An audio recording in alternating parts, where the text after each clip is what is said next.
Ken, when Disney reports, what's key for investors? Is it the tariff war and the impact on visitors coming to the United States this summer, or something else?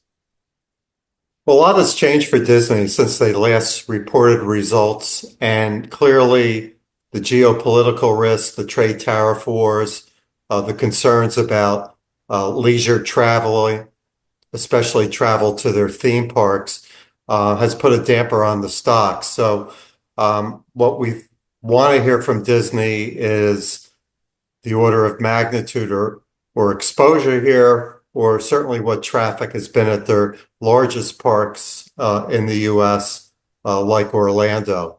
Additionally, they should be able to execute on improving financial performance for the DTC, the direct to consumer business or video streaming with Disney Plus. But I think the macroeconomic concerns, even if you look at a level above trade tariff wars, it's the concerns that the US economy perhaps has risk of going into recession. And that means households are going to cut back on travel and discretionary spending if that happens. I remember as a financial reporter covering Disney once, and I was blown away by the billions upon billions of dollars that just the theme park that segment generates for them. Is that still the driver? It was theme parks, and then I believe it wasn't quite streaming at that point, but movies and entertainment. Which is the big driver for them? So Disney last year changed the reporting to three major business segments. The one that you speak to with theme parks and cruise lines, that would be experiences. Last year was about 37% of total revenue, but nearly 60% of operating profit. I mentioned streaming or direct to consumer. That fits into entertainment with other activities that they really don't even report financials, such as movies. ABC is in there on networks. And the third is sports. Sports has been really a hot area for entertainment. Clearly with ESPN and also with ABC, that's an important area. That's roughly 33% of operating income. The entertainment area, networks and movies, is only 8%. So it brings you back to the conversation today for investors as it relates to the macroeconomic risk to theme parks. Forgive me, this is self-centered as a former media guy, but when you talk about ABC and ESPN, I think what I just heard you say is there could be a case to unload the legacy ABC and maybe even ESPN. Am I correct in that assumption? Um, Disney always gets that question, but keep in mind, nothing is better for entertainment than live sports. And ESPN has a great platform. They've extended even in their own streaming called ESPN Plus, particularly since it is a contributor to cash flow and franchise. Whether they keep it or not, I think you'd have to see more of the maturity of other areas like video streaming, like Comcast, which today has an enormous cable business, but it also has cable channels and also NBC and then theme parks expanding Universal with Epic. But Comcast has announced kind of re-engineering or spinning out the cable channels. Mhm. Disney has a few, but not that many. One was the investment in the A plus E TV network, National Geographic, the Disney Channel on the legacy cable network. So I don't think it's that big of a re-engineering for Disney, whether they want to look at it as a source of funds for their business. They are going to be investing, as they've said in the last year, $60 billion over 10 years just in theme parks and cruise lines. If I hear you correctly, then I'm going to get off this topic, but that to me sounds like, yeah, let's sell ABC to generate revenue. And Iger actually said that he was open to it. He never made a definitive statement about it, correct? Yeah, they really haven't. The area in entertainment that I think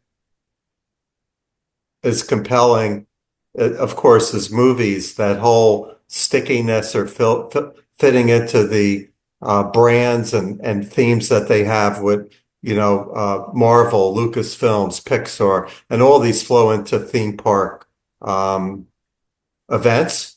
Yeah, possibly. I could see them selling ABC. That came along a long time ago, from the acquisition of Cap Cities. So let me ask you about this. Is there a dollar figure when we talk about these three different verticals that they now report? Is there a dollar figure as an investor that I should pay attention to when they report revenue? And can you share that what the consensus is looking at, or at least what CFRA is looking for? The attention that analysts and investors have had over the last 2 years has been the profitability of video streaming, the DTC or direct to consumer segment. That segment is just reaching positive EBITDA or profitability. They have shifted their focus to getting better financial performance and taking their foot off the pedal as it relates to subscriber growth, particularly outside the US. They've also de-risked an area that took a lot of management time but didn't generate a lot of revenue, which was the India Hotstar, and they entered a joint venture with a Reliance. So if you do see in the quarter that they're going to report in early May an outsized improvement in revenue and EBITDA for DTC, that's going to be a positive. But of course, the dark cloud, which is relevant here, is the theme parks with what we talked about before. When we think about revenue growth in the last quarter that they reported, the experience, which includes the theme parks and cruise lines, well before concerns that are in the market, was only up 3% year over year and had flat operating income.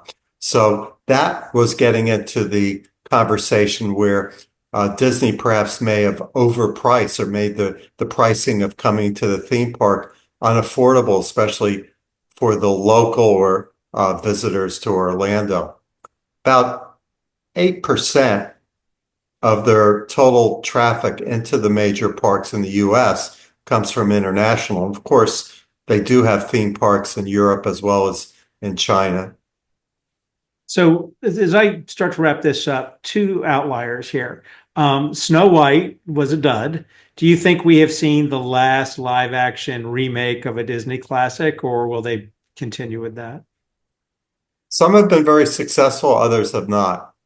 So the thing about movies in particular is it's hit or miss, and the public equity market never gives you an outsized reward for having even a blockbuster where it's over 500 million, no less above a billion. And it's just a tough business today. It consumes quite a bit of capital. Probably it's better to look to other areas of entertainment, which they are, which is upgrade or expand the parks and bring in more new cruise ships.